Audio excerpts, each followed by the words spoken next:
Welcome to this week's Real Talk Food Safety with Jill and Tia and our special guest, Christine Alvarado. Yes, welcome, welcome. We're Thank so you. excited to be here. We're excited to have you here with us, Christine. It's going to be such a great show.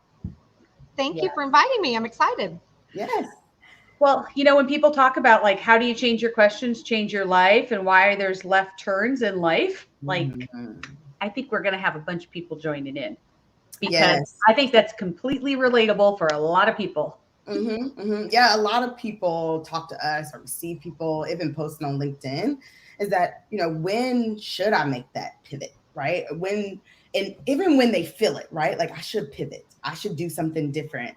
I should lead differently. I should go into a different role. Something I should do, right? I should pivot. And some people just continue down the path, right? And they run into issues, and some people pivot and it turns out great. So I love this topic because it is super relevant to what, each of us has faced in our careers, but we know people are talking about.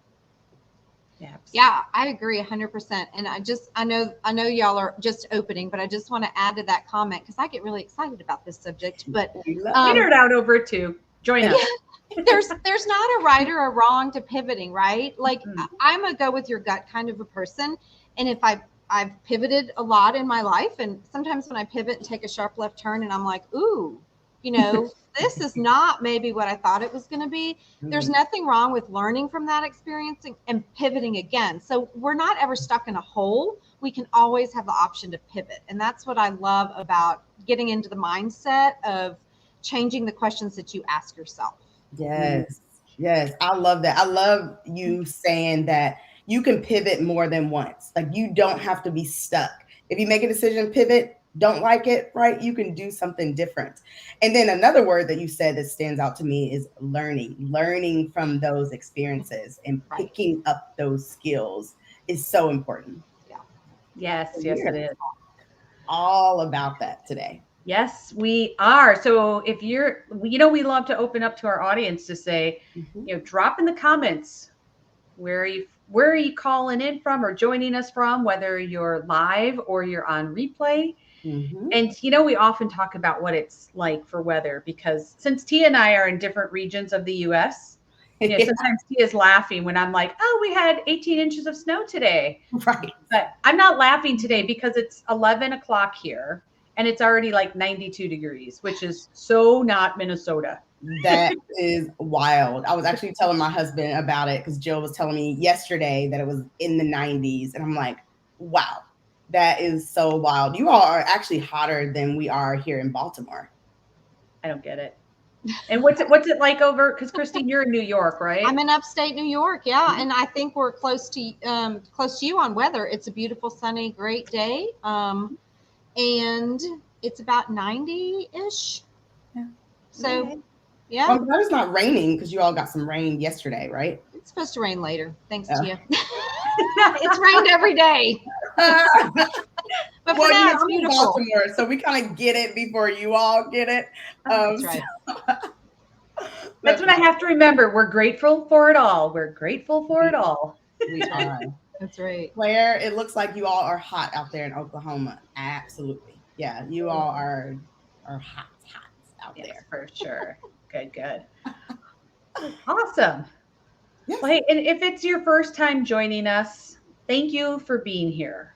Our goal is how do we have conversations that are go beyond like, when you go to a conference or workshop and you kind of have like the high level discussion about things, like our goal is how do we go to the next layer?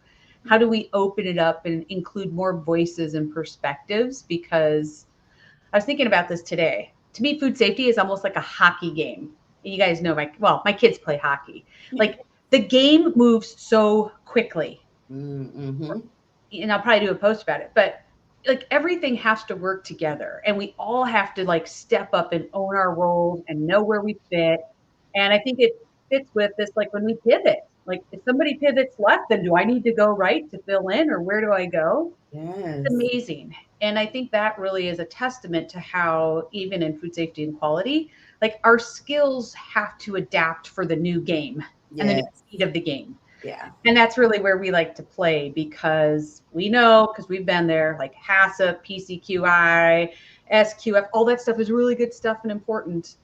But without leadership skills to influence and move things forward and to take care of our teams, we just can't be as effective in helping our team or our organizations. Mm-hmm. So that's what we do here at Catalyst. Absolutely. That's our passion.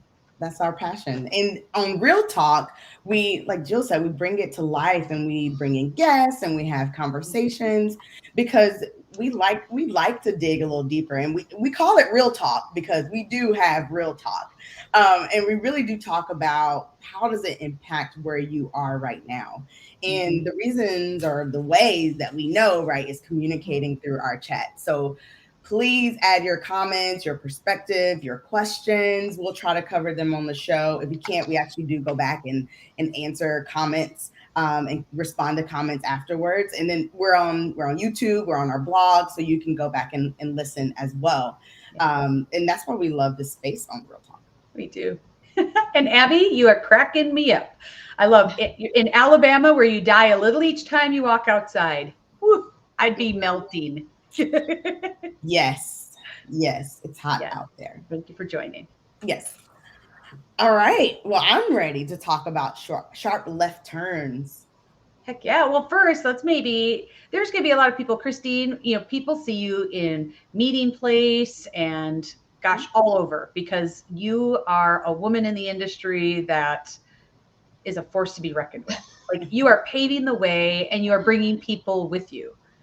And I love that you do that. But there may be some people who maybe aren't as familiar with who you are.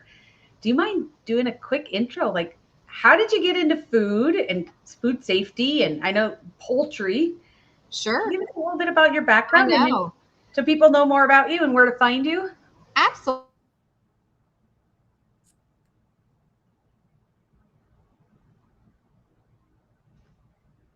Oops, Maybe lost that on my end. Oh, it must be Christine's end. I love it. When we get to the good stuff. Introduce yourself, right? Can y'all still hear me? We lost you for a moment. Okay. I was like, oh no, what's happening? Everything went blank. I don't know what just happened, but I live in the middle of nowhere in upstate New York, so maybe that has something to do with it. But anyway, so I graduated from Texas A&M. I did all three of my degrees there, poultry science and food science. And when I was in high school, I always wanted to be involved in ag, and there was nothing ag around me for miles. I grew up in the middle of Dallas, and there was just nothing. And so I hot-tailed to Texas A&M, which was the only ag school that I knew at that time, and just jumped right in and got directly involved and kind of helped out processing poultry and doing some experiments with poultry meat quality and food safety when I was an undergrad. And it just kind of morphed into, a master's and a PhD degree. And then I was hooked, right? I mean, there's so many fun things to do in this industry. And I worked in the industry for a while during quality as a quality superintendent during HACCP, of all the times to jump into the industry. So now I'm dating myself. But so started up HACCP plans and, food safety programs and things like that. And then went into academia because I love education. And I love the applied research that I was doing, because then I could take that research and go out to industry and really educate the new people, or educate the people that were doing certain tasks as to why they were doing them, right? So me and a couple of my really great friends from A&M started at Poultry 101 and Poultry 201 courses, which really kind of educate people in the industry that are totally new to the industry, right? We have a lot of people from other areas, not just food areas, mechanics, pilots are a big thing now that we're hiring in the industry. So there's just a lot of people that don't know about ag and poultry. And so that is kind of one of my major soapboxes, is really education. And as I started to grow in my career and get into some of these leadership positions, I was like, you know what? What is really the hardest thing about teams? It's the people. It's not the topic that you're trying to fix, right? Or the solution you're trying to get. That's the easy stuff. It's really trying to get everybody on the same page, to communicate, to be in harmony, to really buy in and, work together. And so I kind of off on the side went and did a coaching certificate. So I'm a life coach as well and a yoga teacher. I know that kind of sounds dumb to add that into, but I think it really all helps with the mindset and really understanding my own self. And that's what I really like to teach others. In addition to being a poultry scientist and working with the industry, it's really working on that self, right? And how can you really be the person you were meant to be? How can you really be both personally and professionally, right? And how can you really just get the best out of your life? And so started actively becoming me, because I think becoming yourself is really an active process. It really, it is. you have to think about it. You have to take time for yourself, and it's, you have to work on yourself, just like you work on your career. And a lot of times, and I am going to throw this out there, a lot of times as women, we are moms, we are wives, we are sisters, we are nurturers, we are this, we are that. And we get into this career mode and we forget sometimes to take care of ourselves. And honestly, that's true for anybody that has a career, not just women. But I know as a mom of 5, I found out that I had no idea what kind of balance this needed. Yeah. Carving out time for myself was a big deal. So anyway, that's how kind of I got into blogging for Meeting Place. It was just, I thought, what a great way to send out some messages of things that I have learned throughout the years, not just about our industry, but about taking care of yourself and about just being the best that you can be. And so I'm still an educator. I'm still a life coach. I'm still a food safety expert. I'm still a meat quality expert. And you can really kind of be all those things if you have the right mindset to do it. So absolutely. I mean, you're in great company because we're also technical experts and we're also coaches. So you're with your people, right? And just as a yoga is into yoga. So it's like you're like with your people. I think that's the part, right? Being intentional because about that becoming. I think but when we get out of the default mode and really think about how we step into our power, that's where we get to really learn about ourselves. And there's no better way to help others than when you're like, I've got this experience that I can share or help you learn about you based on some of the things I've experienced. And that's why I think part of our real talk comes from is like, how do we do that and bring more perspectives? Because we have so many shared experiences, even though they're different. Yeah. And we have different lenses, but collectively we are like this gold mine of information and dare I say power that when we come together, like it's really magical. Yeah, it is. I too love the way you talk about becoming you. Becoming the person that you're meant to be, becoming the leader you are meant to be, becoming the expert you're meant to be, and all of those facets, mother, and like you said, sister, nurturer, all of those things, really becoming that. And, we touch on that a little bit in our technical leader boot camp because it just being a coach, right? And all of our programs are based in coaching principles. That's really some of the part that we start with, right? In technical leader boot camp, where we talk about mindset, and we actually end with people walking through all the things that they've learned and practiced and reflected on who are they becoming as a leader. And so that's, if you're interested, we started in September. Shameless plug there. But it's a huge part of becoming a better leader in those intentional actions, is that you are actually focused on and learning, right? Who are you and how do you become that person that you're meant to be? So I love that. Yeah, those are all really good points. And I'm glad y'all do a boot camp. I think that's so needed in our industry. So good for you. We love it. So we do. It's something that we had, right?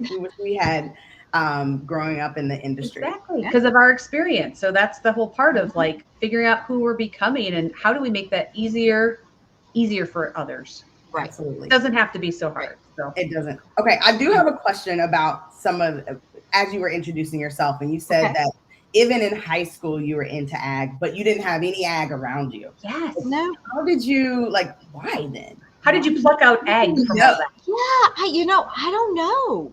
I really don't know. It was just something in my gut. I'm a big gut person. I really feel like the universe God, whatever you believe in, I really feel like that's how I find out what I'm supposed to be doing.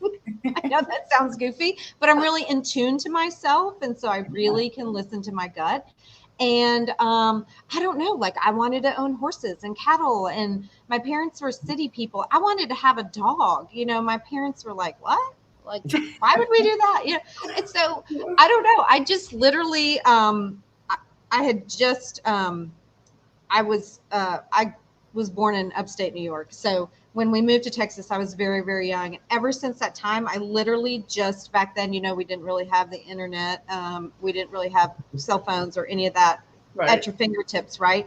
But I did a lot of searching as to where I could go to school so that I could be involved with cattle and horses. And when I went to A&M for a visit, this is going to sound really dorky, but we watched the Corps walk in because it was game day. I happened to go on game day. We watched the Corps walk in, and the cavalry was there, and they were riding in on their horses, and there were these pooper scoopers behind them. And I was like, what a great job. That's what I want to do.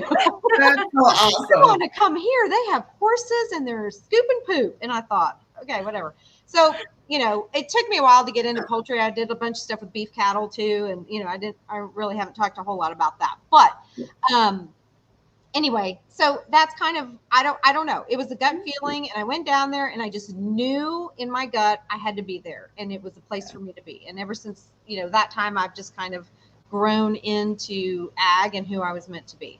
Long story, but love it. Yeah, I love it too. Life stories are long stories. That's right. That's the best part. Yeah. And being in tune with yourself, even at that age, right? Like being in tune with like myself is being pulled in this direction, even though I don't know anything about it. I'm going to still explore it and learn about it and immerse myself in it. Right. Yeah. Right. Very cool. Yeah, I had to really learn. I wasn't this confident person I'm kind of that you're making me out to be when I was a lot younger. I had to grow into that. But that is one thing I knew that I really wanted to do was be involved in agriculture. And I just had to find my path. But that is like the one thing I was completely confident in. The rest of the stuff, kind of took a little while to get there. Maybe not so much. You weren't in high school after all. That's right. That's why we get to this opportunity to become older and wiser. That's right. Exactly. That's right. That's awesome. That's such a great story, because like as we talk to people and how they found their way in food and food safety, all the paths are just so different. Yeah. But something is leading us here, right? We always say like we're not in food safety to make the big bucks. No. Like we're not in food safety so everyone could like love us and be like, hey, I want to do that job too. I want to scoop all that poop too, right? Well, we kind of do that in a sense, but We do. It's only with our people that we're like, yeah, like, yes, I want to do more of that. But you have to be passionate. Yeah, I was going to say, I think we're on the same page. You have to be passionate about this. And that's why I love what y'all do and bringing together a tribe of people that really, are alike in so many ways. Yeah. And with the passion for food safety. I'm also a meat quality person, so I don't want to leave that out. But food safety and meat quality, I think they kind of go hand in hand. But really putting food on the table that people are confident in, that is safe and is good quality. It's not just about the process, we can learn the process and we can do the things, but really, like I said, it's the people that really make it happen. And so if we focus on that, which is why I love what y'all do. If we focus on that, then all the other stuff becomes a lot easier. They understand their purpose. They understand the why. Everybody knows their role, and it just makes everything so much easier. Absolutely. Yes. Well, we can say that like 10 more times, like focus on your people. The results will come if you focus on your people and the well-being of your people. That's right. Which is really a good segue into how you change your life and change your questions, change your life. Yeah, sure. Because whether you are focused on people or whether you are like, I want to focus on my people more or differently, even asking different questions. We talk about that all the time. Changing conversations changes culture and changes where you go. Yeah. So, Christine, do you want to lead us through Sure. let me add these into the stream for us. Okay, awesome.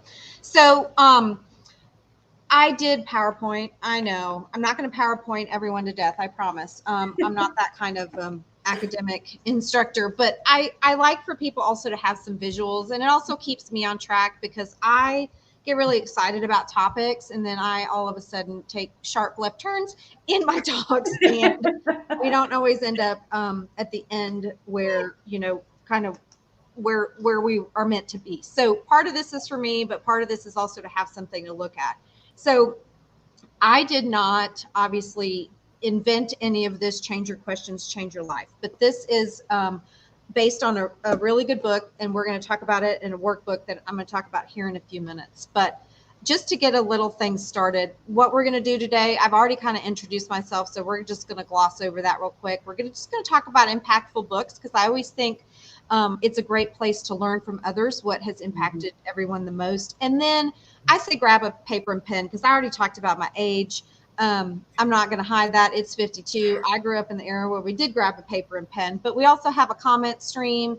You know, you can have your computer in front of you, whatever, but sometimes it's a lot better just to be able to write things down, because then you can go back to it.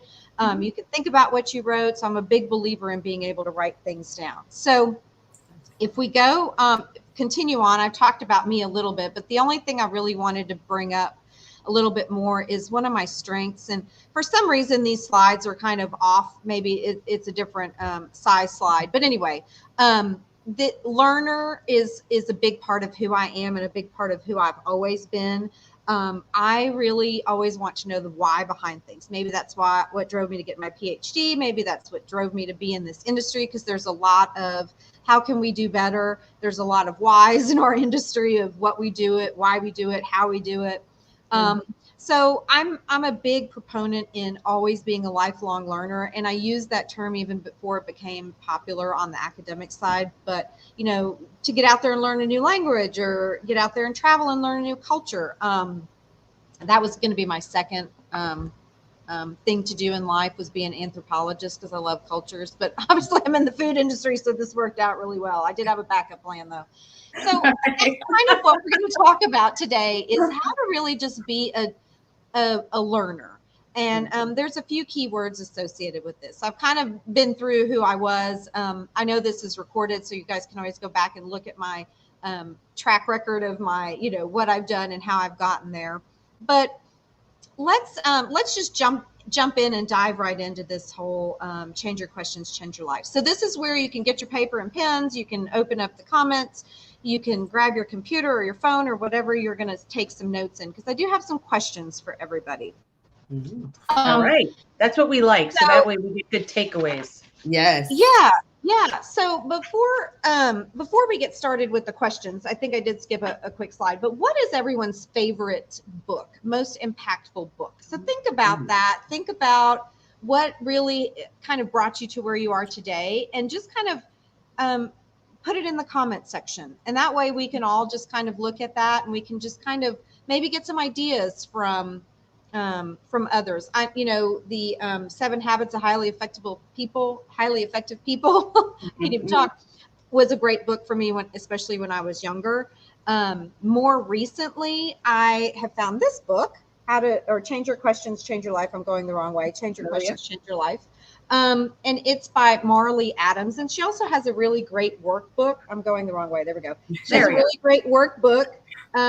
So if you want to do some, you know, studies on your own, but if not, this book is really great, and it's really short. It's really easy to read. If you guys travel a bunch, it's great to, you know, jump on the plane with and really grab a pen with you or a highlighter, because you're going to want to take some notes. So what we're going to talk about is really just a highlight of this book.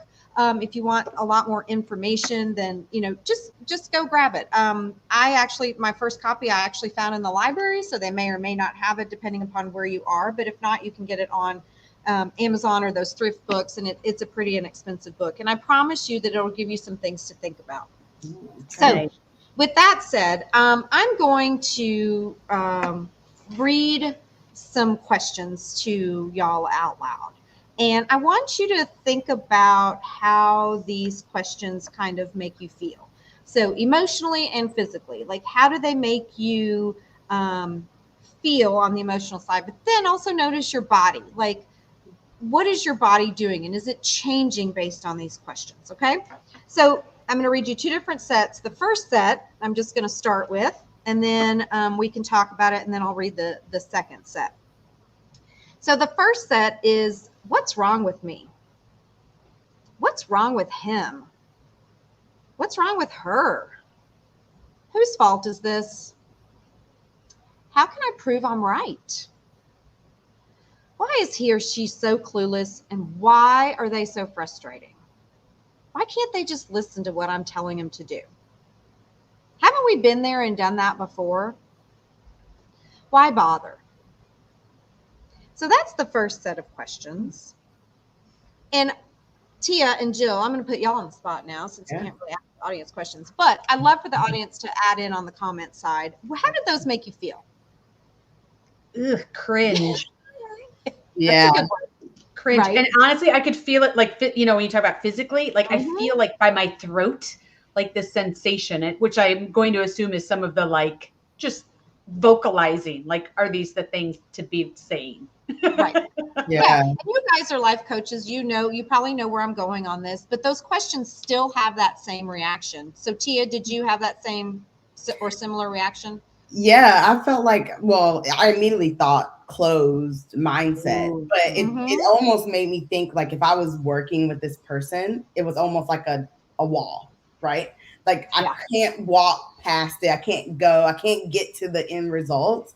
Yeah. I can't do what I'm great at because there's this very thick barrier that's in the way. That's right. Yeah, I agree. And Kristen, thanks. Hi, Kristen. Yes. She said stressed, tensed up. Abby said tensed up for sure. Yeah, right. I mean, we all just kind of wanted to back off a little bit and not be part of this conversation, right? Yeah. Frustrated is another comment. All of those are right on par. So I'm going to read you the second set of questions, and I kind of let's do the same thing. So the second set is, what do I value about myself? What do I appreciate about him or her?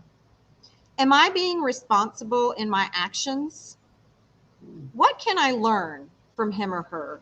What's useful information that they could provide to me?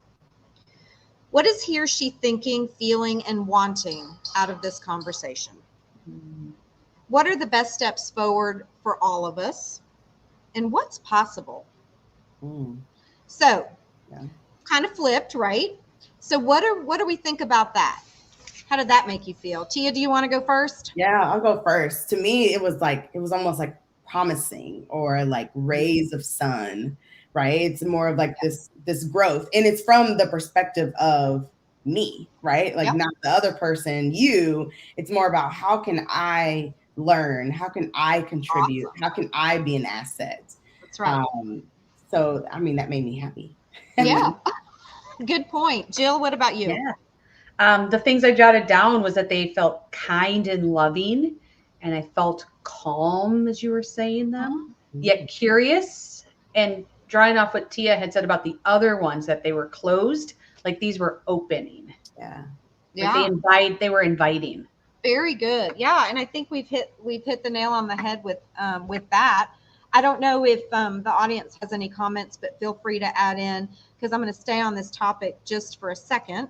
The first set of questions I asked was really a judger mindset. And that's where we really, honestly, that we're humans and our human nature is to go to that judger. Why? Because it is a way of self-preservation, right? Because we are here to take care of ourselves, let's be honest. And that's where we go as a way to protect our emotions or protect our position at work or whatever, right? It's a protective mode. And this is where we have a desire to be right, to be in control, to be safe, or what we feel is safe, and to be certain, because we don't like to be in this, sometimes emotional sphere, right? We want to have the facts, and we want to be certain, and we want to know that this is what's happening and what we're going to do. Yeah. And like I said, it's really a hardwire for survival for us. Yeah. The problem with it is it's very critical and very judgmental of ourselves, right? Like, what's wrong with me? That was the first question. And Yeah. sometimes when things go wrong at work, that's what we assume, something's wrong with us, right? Or we can take it work and we can take it personal if you think about it that way. Right. So it's judgmental of ourselves, it's judgmental of others. And it's really based on a lot of assumptions sometimes. Like, you think a certain person is acting a certain way towards us because we assume they're not a nice person, or we assume they're after our job, or we assume they just don't want to follow the rules or whatever, regulatory rules or whatever, right? We just assume things about them. Everyone has a judger mindset. That's where we go to, and that's who we are. The second set of questions was really the learner mindset. And this is, you've said the words curiosity, and some folks have said this in the chat too. Open to answering questions. This is flexibility, the open-minded, hopeful, positive. And we kind of think about possibilities we hold with ourselves and with others versus the judger mindset. Yeah. The cool thing is everyone also has a learner mindset. It really just depends on how we train our mind, because we are trained to go to judger just because of who we are, but we can also learn how to be in the other mindset of learner. So now this is where I just want everybody, this is just an example here, but I just want everybody to think about something at work. It could also be something at home. It really doesn't matter. You don't have to put this in the comments. We don't have to talk about this out loud. I know we're not on here for very long, but what is your mindset with this person, place, or thing that you have an issue with? And I put up here as an example just because we all have that coworker that we all kind of go, oh, they're invited to the meeting, right? We just do. It is what it is. We all feel this way. We all, as I said, have a judger mindset. So coworker one is so different from the rest of the team. They ask these random questions. They get us off topic. They take us off track. They take, what could take 15 minutes, takes an hour and a half. Everybody's frustrated by the time they leave, right? We all kind of have maybe been in this situation, or a situation that you're very similar to that you're thinking about right now.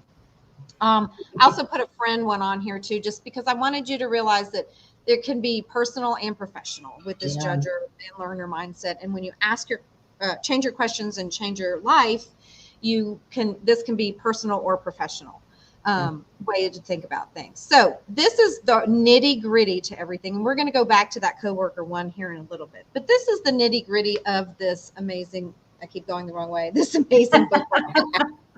And if you go online, you can obviously just download this. And I have some of the people that I coach have actually put this up on their bulletin board, up on their computer. They've taped it to their wall, whatever, right? Because it's really good at a meeting when you're just starting to feel the acid rise in your stomach to go to this choice map and look at it, because you always have a choice as to what mindset you're going to choose. So if we look at this, here's the starting place. This is anything that impacts us at any moment in time. So this is open, as I said, personal, professional, whatever.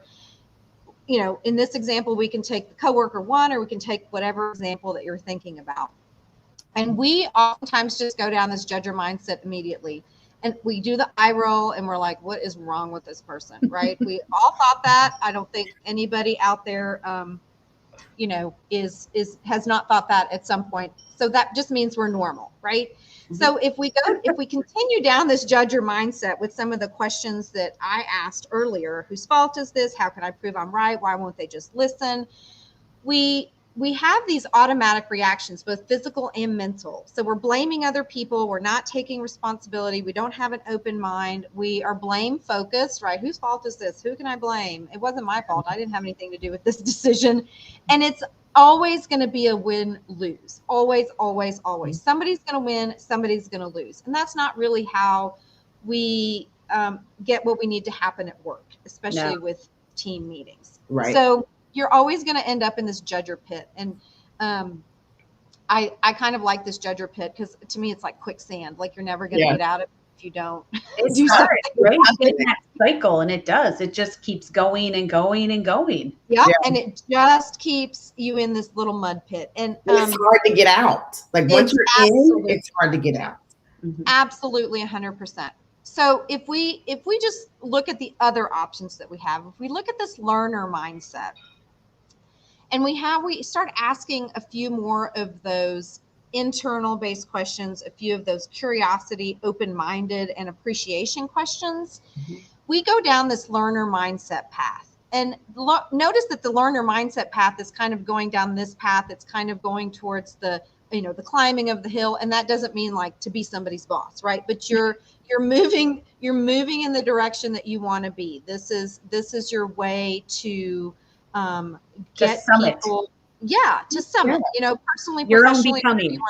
That's right. And I don't mean, like I said, be somebody's boss and tell people what to do, but your own personal becoming, your own personal top of the mountain, your happiness, your, purpose, your whatever word you want to fit in there. Yeah. And if you notice some of these questions, and I don't want to spend a whole lot of time on them, just because I know we're short on time, but once again, if you read the book, I think that it would give you a lot of direction as to questions that you can ask yourself to be in this learner mindset straight out of the gate, right? Mm-hmm. Learner mindset straight out of the gate, which is amazing and great. The problem is we're human, and almost all of us, and I'm just going to speak for myself. I'm not going to say almost all of us. I tend to go down this judger mindset most of the time. And then I'm like, what is wrong with that person? It happened to me at Sonic the other day. I was like, what is up with this person? I'm just trying to get a drink. Anyway, and so I went down this judger mindset, but immediately I thought, what am I doing?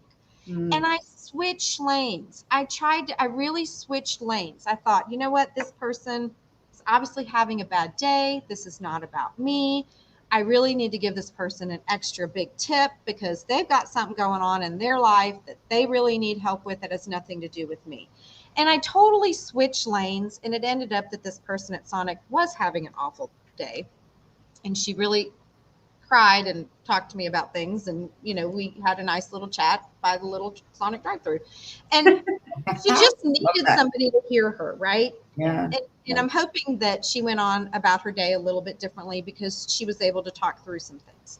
Yeah. So there's a way to switch lanes and still get to this learner mindset path. So we don't have to be stuck in this judger path. And when we go into a learner path, we're really making thoughtful choices, not just about ourselves, but about others around us, about the company we work for, right? Common goals, common mindset. We're very solution focused instead of blame focused. And this is where we really get that win-win relating. We get that, win-win type of relationship. Yeah. So this map is really awesome. Like I said, if you do nothing else, maybe just print it out and stick it on your computer or have it next to you somewhere so that you can kind of, when you start feeling that acid rise, you can go, oh, and you can start changing the questions that you ask yourself about the situation that you're in. And maybe, get a little bit more into a learner mindset and then make progress, because you're never going to make progress in the judger mindset. No. Well, so, and I love how you start with even just the awareness. Yeah. Because sometimes, like having that moment, like you said, if it's the acid rises for you, if you feel it in your body, or even when you start noticing the thoughts, like that is so powerful to even have that awareness. That's actually mindfulness. I know a lot of times people think mindfulness is, I don't know, yoga, meditation, blah, blah, blah, but it's not. It's self-awareness. Self-awareness, yeah. 100%. So that you can actually pause. And then, like you said, I get to make a choice. And like you said, there's days I am judging all the way. I'm like, I know I should be doing this, but I'm on this path. Yeah, that's right. And then there's other days where you can shift, but if you don't even have the awareness, then you are in your default. Default mode, which is always judger. It's always judger. And since you brought up yoga and mindfulness, and meditation, I have a 500-hour certified yoga teacher. So, I have worked really hard over the last few years to get this, and it has been an amazing, life-changing experience. But what I will tell you, the biggest lesson I learned is not touching my toes. It is what it means to meditate, which is really giving yourself time to process and reflect. It's not sitting on a, swing or laying on a mat in a certain pose that somebody told you to be in and trying to clear your mind to relax. That's not what meditation is. Meditation is really reflecting about things that come to the top of your mind. That means that it needs to be dealt with and it needs to be thought about. And that meditation gives you the time to get into the mindset that you need to make decisions.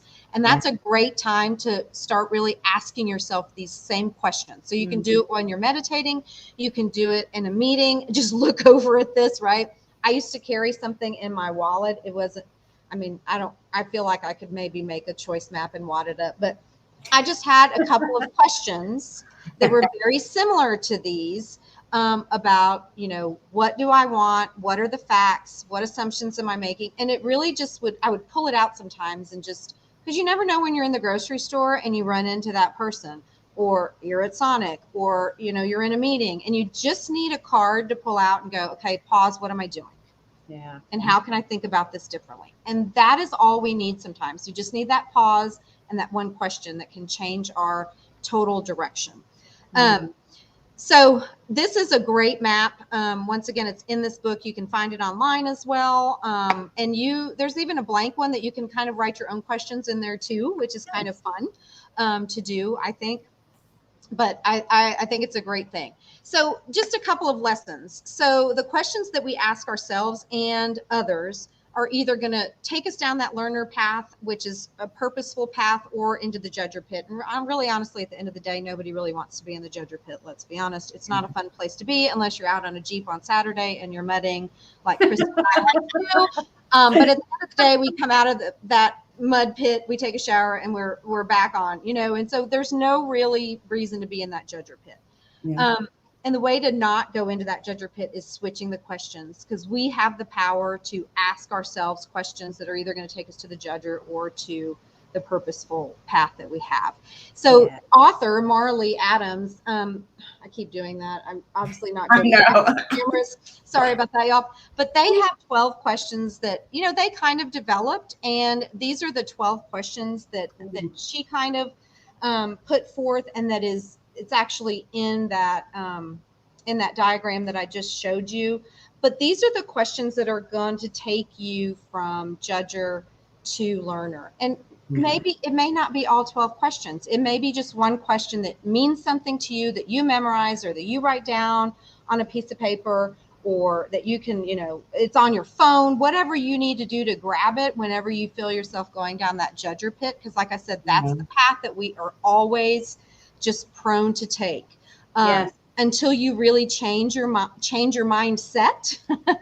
And even then, you're not always going to take the learner path. It's just who we are, right? Yeah. And so, maybe it's, what are my choices? Like if you're feeling trapped, what are my choices? And that just gives you a pause. All we're trying to do is get me to pause, to figure out, what direction do I really want to take, right? And when I pause, I always want to go the learner route. If I don't pause, I immediately just jump into the pit. Like, I don't even pass go. Reality is, there is no $200 to get into the pit. Right. That's right. So, I think just being able to stop and pause and ask yourself that one question. Maybe it's one of these 12, maybe it's not, maybe it's taking it away from you. I think Tia, taking it away from the other person and making it more about you, right? What am I feeling? Why is this really bothering me? Why am I so frustrated with this crazy person that keeps asking these questions, and the meeting is going an hour and a half and I can't deal with this? And I just told them what to do and they're not doing, they're just asking me questions, right? Yeah. So we've all kind of been in that situation. I thought I had, okay, never mind.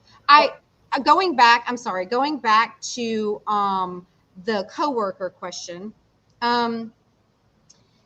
So I think some things to think about is that with coworker one, if you remember that, kind of is my frustration, and going back to the scenario that you thought about in your own mind, that coworker one is so different from the team. They ask these random questions. They take so long. They're off track, just frustration on my part. If I really step back, I really kind of have to figure out why I'm so upset at this coworker. It probably has nothing to do with the coworker, but maybe I'm feeling like a failure because I can't answer all their questions. Or maybe I feel like a failure because I don't know everything that they're asking. Or maybe I feel like a failure because they have more knowledge than me and I'm just trying to take charge of a situation instead of working together with somebody that could be a partner with me, right? Yeah. Like my smartness is being challenged. We are all, if you're on this call or you listen to, these meetings, then we are all very driven people, right? Yeah, we are. Never like to be challenged or questioned. But I think we have to sometimes challenge ourselves to figure out why we are truly being upset. Yeah. So instead of being mad at coworker one, instead of feeling challenged, maybe I really need to have a side conversation with coworker one, saying, hey, this is kind of what we laid out. I know you have a lot of questions. Let's talk through this. Do you have a better idea? You may have longer history with the company. What are you concerned about?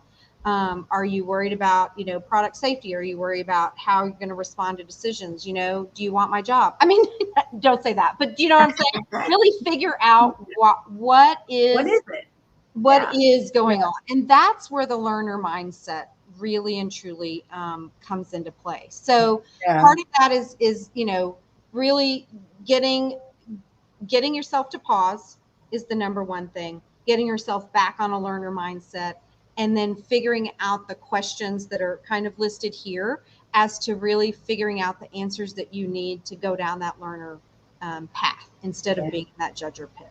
So and Christine, I really like how you talk about like find a question that helps you pause.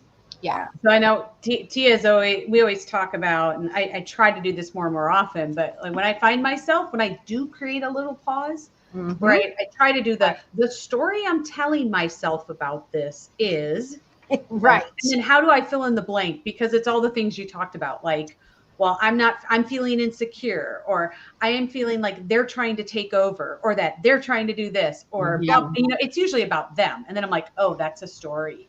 Right. But just that connection that I have made this up in my head.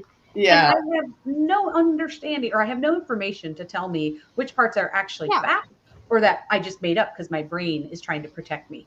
Yeah, those stories that we make up on our heads really get us into that judger pit so fast. Like that's my problem. Like I just jump, as I told y'all earlier, I just jump into the judger pit. I don't even walk down the path. I just go straight from beginning into judger pit because I make a lot of assumptions. Oh my gosh, they're after my job. Oh my gosh, they want to look better than me in front of my boss. Whatever it is, right? And really, they're not even thinking that, Right.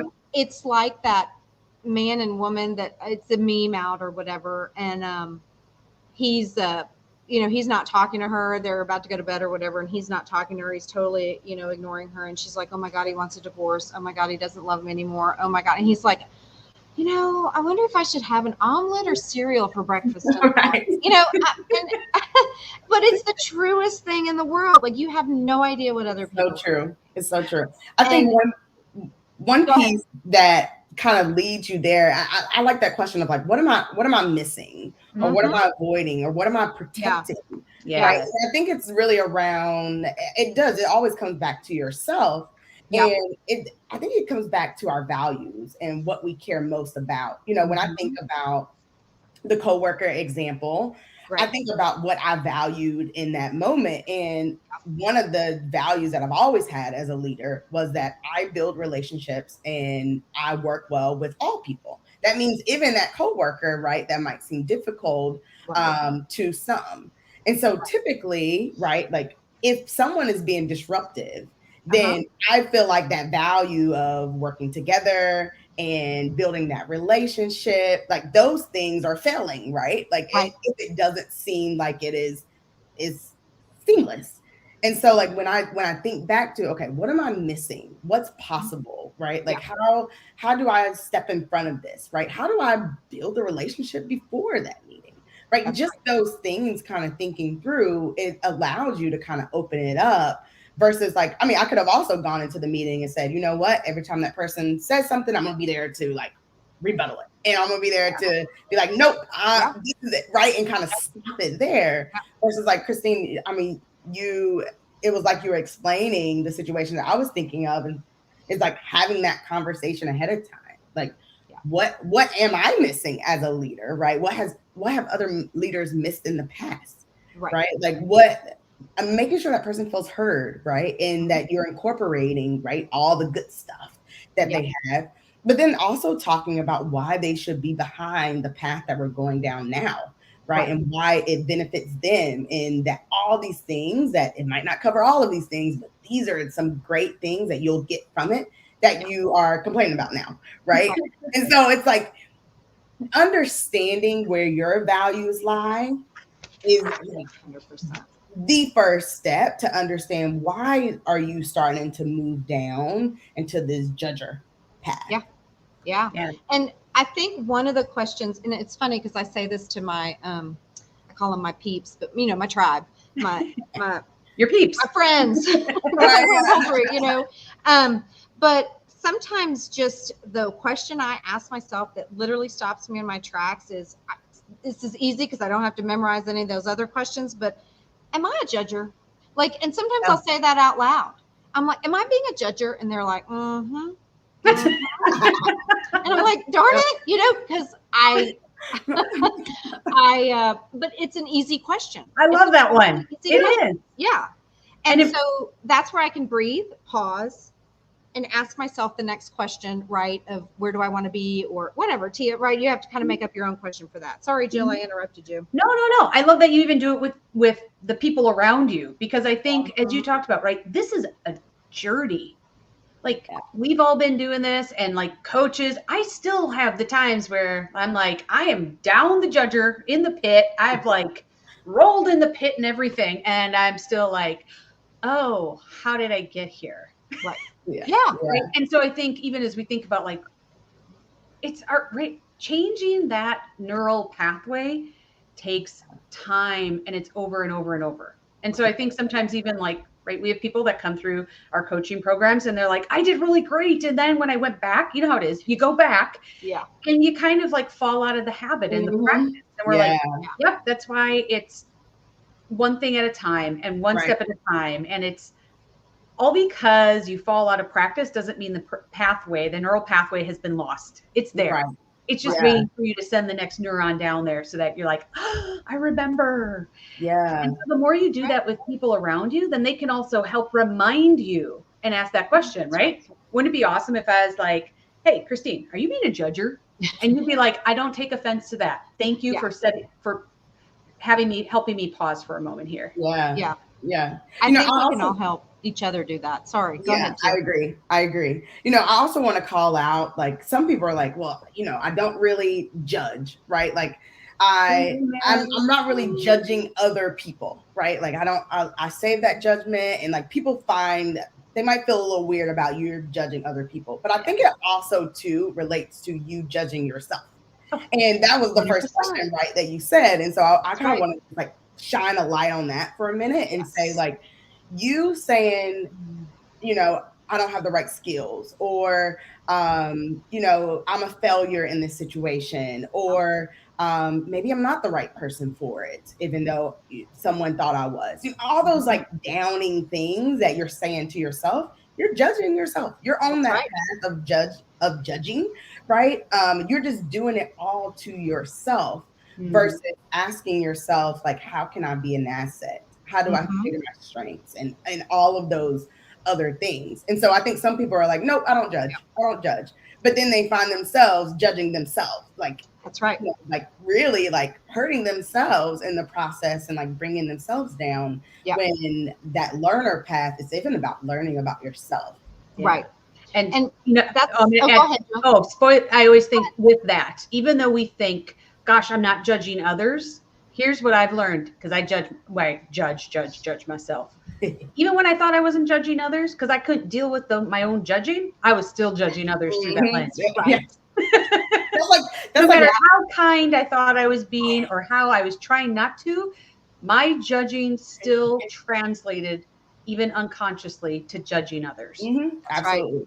Absolutely. And if you dig deep enough, you'll be able to see, right, that that judgment that you're placing on yourself, there's this underlining judging of others that is there. 100%. Yeah. And I think I'm going to say this. I don't have any scientific proof of this. Okay. So this is Christine's opinion. But when we tend to judge others when we're in a work environment, and we tend to overly judge ourselves in a negative way in a personal environment. Mm. And I'm going to throw that out. Just, I have no scientific data on that other than the fact that I've coached a lot of people, and that's just a pattern I've seen. Like in our home lives, we never think we're good enough. Maybe it's because we're working too hard, or maybe it's because like I burn everything I cook, and so that is just not good for me at all, and I suck at it. Okay, but here I am being a judger on myself, but I have a mental block to that right now because I've always judged myself with negatively with that. Right. Yeah. Professionally, I'm always like, whose fault is this? Who can I blame? Who, you know, and I'm always judging others. And that just seems to be a trend that I'm seeing. I don't know, like I said, what y'all's experiences are, but that's what I have found. And so we tend to be harder on ourselves personally in our own personal lives, and we tend to be harder on others in a professional life. I think that's what the world, like, honestly trains us to be, right? Like at work, like we are, I mean, just think about, and we talked about on the show countless times on like how work is all about like, how can you have the right answers, right? How can you bring the solution? How can you do this? And you have to be the one, and you have to rank first, and you have to, you know, so work, even like traditional schooling, right? In every sense of schooling, right? Whether you're in school or homeschool, like it's all being built to, I have the answer. And I know the answer, and I'm not going to get it wrong. And if I get it wrong, there's going to be consequences, right? That's right. So it's like we're all built to always show that we know what we're talking about. That's right. At home, we're being judged for those things by other people, right? On like, can you cook for your whole family, right? Are you, Christine, what are your 5 kids doing, right? Are they all in sports? Are they all doing this? Are they all, you know, like, that's what the world sort of puts on us. And so we try to live in these spaces. And then like, you know, through coaching, we see that like we have to really change that mindset, right? And reset our minds and learn differently than what we have grown up to. And depending on where you grew up and your environment and your home life, some of that stuff is like stuck to you, right? And it's hard to shake it loose. And that just takes a lot of work to do. Yeah. And that's a great trailer because next week we're going to talk about performance management. Because when we talk about cultures and organization and how we bring more open curiosity for people, so many of our performance management systems are still based on individual results. Yes. Driven by that. I mean, yes, there's an element of more group, but like talking more about that and how do we move forward when we have perhaps some systems that maybe don't help promote moving in that space. Yeah.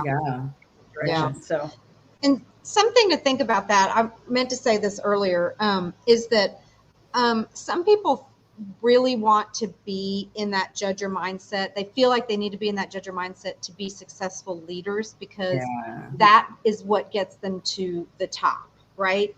But there actually, if you read studies on leadership and, you know, read books on leadership, you know that really the way to get to the top and stay at the top is being a good, effective leader in a learner mindset.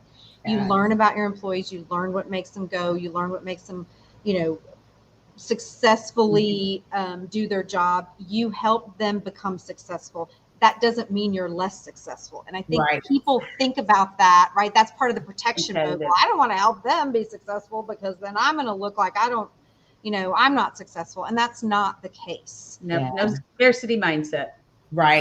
Right, exactly. And you know what? If you are in an environment where you are judgy and you're moving up, once you get there, you're going to be having a conversation about how do we retain people? How do we engage people? Culture, you know, all the things that we're talking about right now.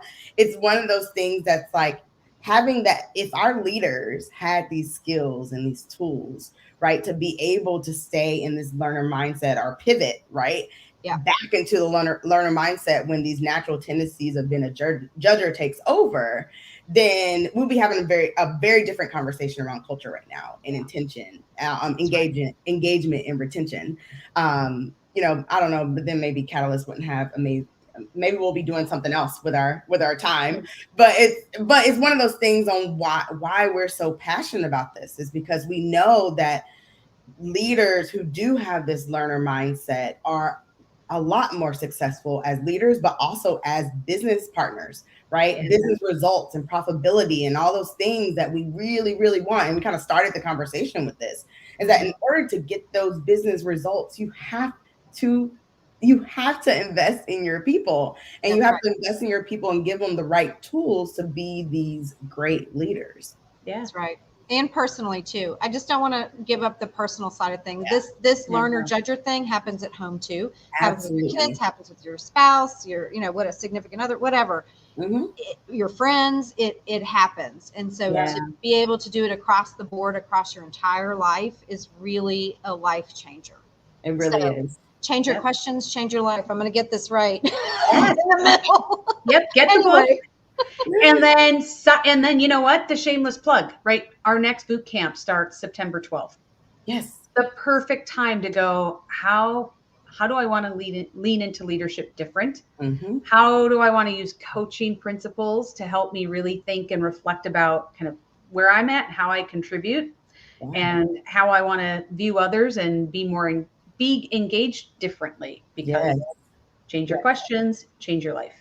And if you've been through our boot camp, we are also launching Strategic on September 14th, which we're super excited about. You'll be seeing more information coming from this. And it's really about, like, in boot camp, we talk about the things that Jill just said, right? And building that foundation. And then it's all about, how do I build on that? Right? How do I continue to practice and reflect? Right? We kind of talked about earlier on, like, if you stop doing it right, you go right back into that judging mindset.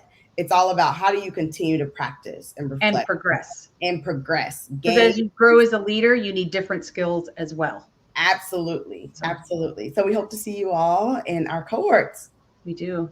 Christine, it has been our pleasure to have you on. Thank you so much for, leading us through this, and just great conversation. So this was really fun. So I appreciate y'all so much for not only what you do for everyone in the industry, but also just, for having such an open mind about so many things and really trying to change mindset and make better leaders out there. So kudos to both of y'all. I really appreciate it. Thanks for having me. Thank you. Thank you for being here. All right. And thank you to our audience for joining us. Once again, whether you are live with us or you are in replay, we appreciate you being here, participating, and we can't wait to see you next week or in boot camp. So thanks, everyone. Bye, everyone. Bye. Thanks.